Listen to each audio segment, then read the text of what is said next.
Good afternoon, this is your Solent journalism update at 12:30 on Thursday the 9th of February with me, Francesca Eden.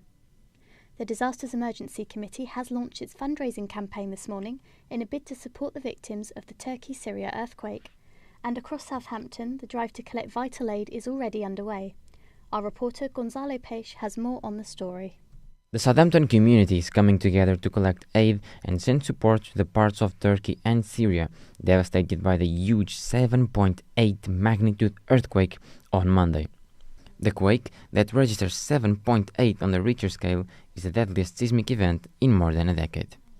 Despite the fact this morning the death toll has risen to above 16,000, with many more still missing, Catherine Smallwood, the World Health Organization Senior Emergency Officer for Europe, said that numbers can grow up to 21,000, as casualties tend to increase in the week that followed the earthquake.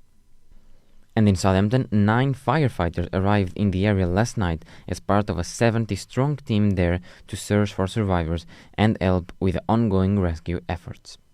The Ottoman Kitchen Turkish restaurant on the High Street is hosting a fundraising evening on February the 22nd, and for now, the restaurant is acting as a collecting point for aid.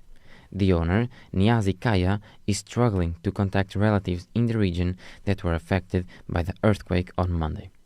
Charities made an appeal saying aid is badly needed and time is running out for those who may still be trapped. And the community responded, as several places across town are joining the aid appeal. Southampton Football Club donated £10,000 last night. The Muslim community of Southampton will be collecting funds from worshippers at weekly prayers, and children and staff at St. Mary's Primary School will also be raising cash with an International Clothes Day event. The Woolston Learning Centre has been collecting so many donations and cash that they cannot take more physical donations at the moment after such a strong community response. That was Gonzalo Peixe there. Southampton Central Station is to be given a £5.5 million revamp. The work is set to bring improved waiting areas, including a new cruise passenger waiting lounge with real-time travel updates. The improvements form part of Southampton City Council's Transforming City Funds, which focus on improving the local environment. Open Sight, a Hampshire charity, has buried a time capsule to celebrate 100 years of providing services to the blind and those at risk of sight loss. The capsule contains photographs and headlines of their biggest achievements and won't be opened again until 2122. Doris Fitful, a former volunteer who celebrated her 100th birthday in 2022, joined them on the day to help bury the capsule.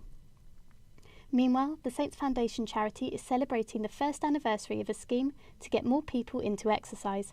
The Active Through Football programme aims to use the sport to get city people fitter and healthier.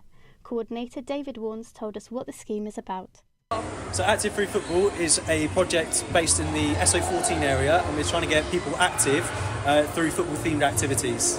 So with the project itself, we're hoping to it's aimed at adults, so we're trying to get adults to come along and create that behaviour change in terms of finding the time to get out and be active.